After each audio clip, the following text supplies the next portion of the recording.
Good evening and welcome to channel तरम पम पम। आज का तारीख है 21 अगस्त 2023। तो 2010 जनवरी 29 को एक मूवी निकला था रन, RANN रन। इस मूवी का डायरेक्टर थे राम गोपाल वर्मा, जिन्होंने मेरे हिसाब से मेरे ऊपर सत्या मूवी बनाया और फिर भी और कुछ। तो उनका जो पोस्टर था, उनका रन का जो पोस्टर था, उसमें लिखा हुआ है will we ever know the truth.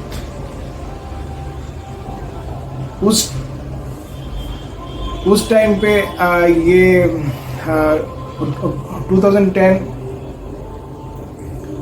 और 2010 की जनवरी 29 में हर एक जगह पे कोलकाता में पोस्टर छप गया था कि will we ever know the truth. और उसी टाइम पे मैंने बोला है कि 2009 की दिसंबर को, मतलब इस मूवी रिलीज होने के एक महीने 2-3 महीना पहले मेरा मिस बुक पब्लिश हुआ था अल्टीमेट ट्रूथ।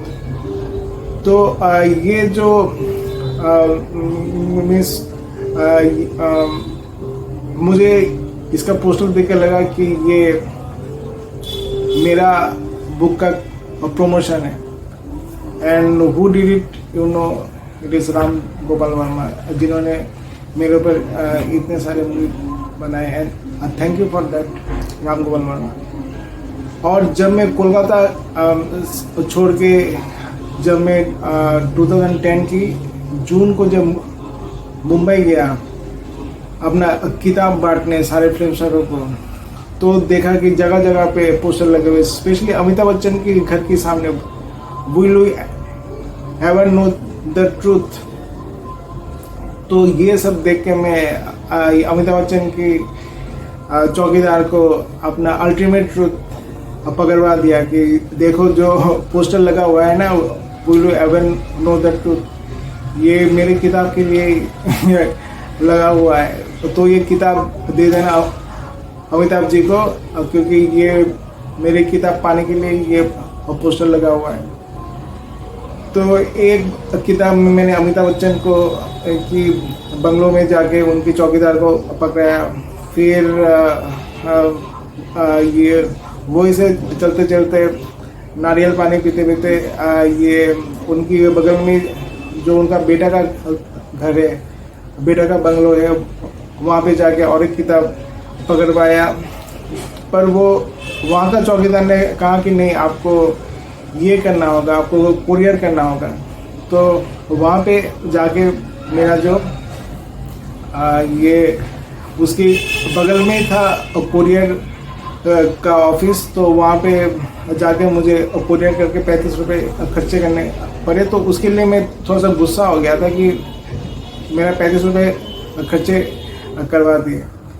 तो ये तो वहाँ पे ये हुआ। तो फिर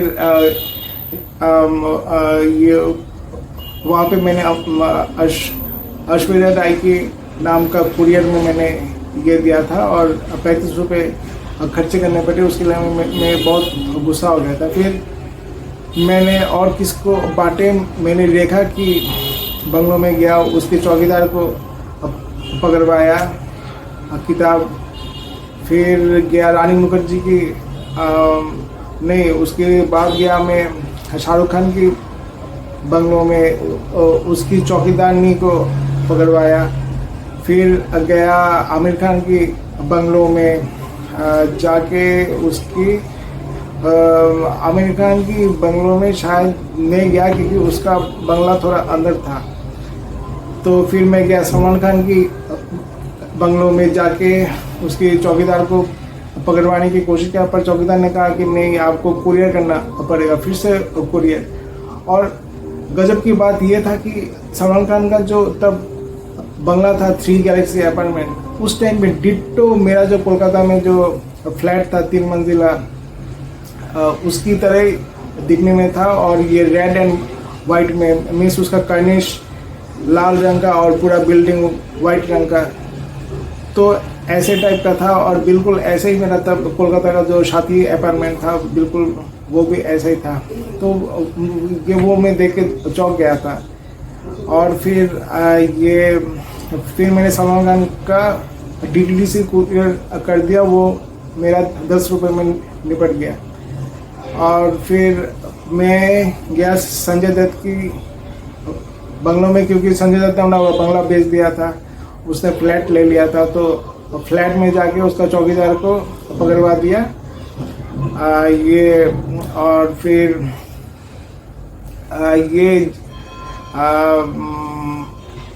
जाते टाइम मुझे एक भिखारी मिली रास्ते में। वो मुझसे कुछ भीख मांग रही थी।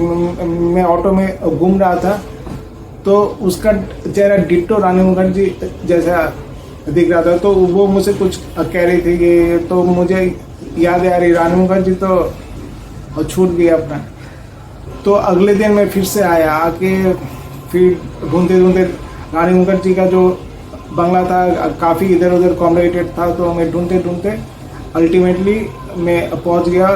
जाके देखा कि वहाँ की जो रानी मुखर्जी की बंगलों के सामने उसकी मम्मी ये चौकीदार को डांट रही कि नहीं यहाँ में तो बहुत कचरा है, उसको साफ करने में बहुत टाइम लगेगा। तो मुझे समझ में आ गया कि शायद वो मेरे शरीर के बारे में बात कर रहे कि मेरे शरीर में अभी बहुत कचरा है, उसको साफ करने में काफ़ी टाइम लगेगा। तो फिर भी मैं मुस्कुराते हुए रानी मुखर्जी की मम्मी के पास गया और किताब लेके कि ये किताब मैं रानी मुखर्जी जी को मैं देना चाहता हूँ। तो पर मैंने क्या हिंदी में बात किया, तो अगर मैं बांग्ला में बात कर लेता तो शायद और थोड़ा ये कुछ वो मुझसे बात करती। तो रानी मुखर्जी की मम्मी ने बोला कि ये किताब उनकी मैनेजर को पकड़ा दो। तो बगल में उस रानी मुखर्जी की मैनेजर खड़ा था, तो उसको मैंने पकड़वा दिया। फिर मैं गया, बगल में था रियाशन में राइमा सिंह की बंगले में, वहाँ पे जाके उसके चौकीदार को पकड़वा दिया।